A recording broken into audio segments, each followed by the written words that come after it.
আজ আমি বানাবো লাউ শাক আলু পোস্ত।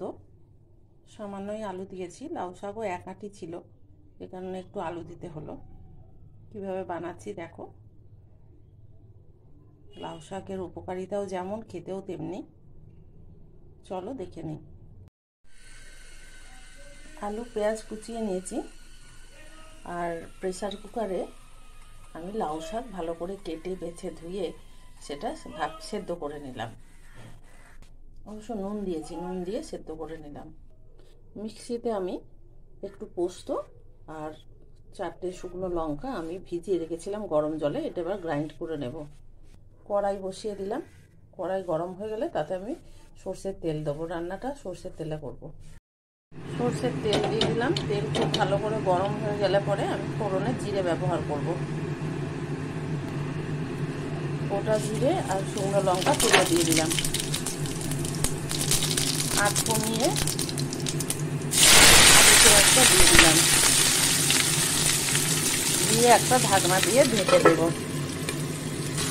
ঢাকনা খুলে ভালো করে এটা ভেজে নেব।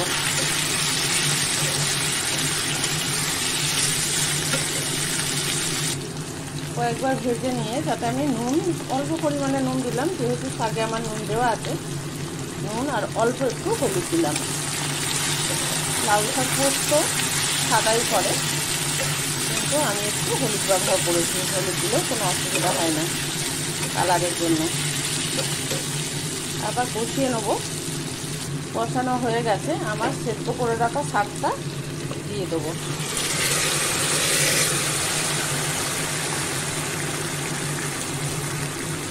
শাকটা দিয়ে ভালো করে মিশিয়ে দিলাম, উঠতে দেবো।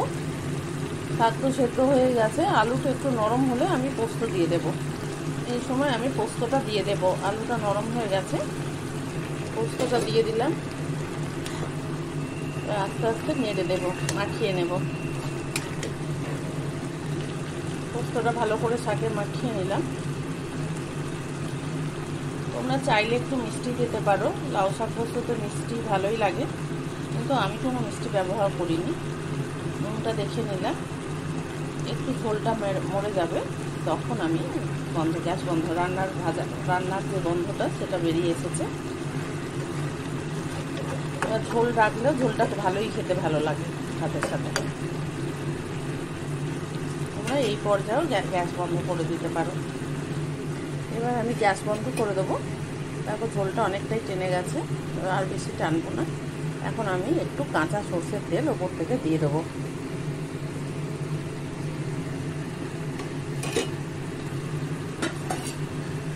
ঢেকে দিলাম, ঢেকে গ্যাস বন্ধ করে দিলাম।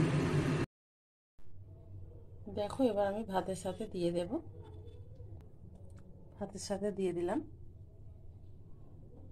লাউ শাক পোস্ত ভীষণ টেস্টি, নতুন করে আর বলার কিছু নেই। তোমরা পেঁয়াজ বেশি করে আলু না দিতে পারো, তবে আমি আলু আর পেঁয়াজ দুটো একটু করে দিয়েছি। তোমরা এর সাথে বেগুনও দিতে পারো, মটরশুঁটি বেগুন, খুবই ভালো লাগবে। রাখি বন্ধুরা, আবার দেখা হবে।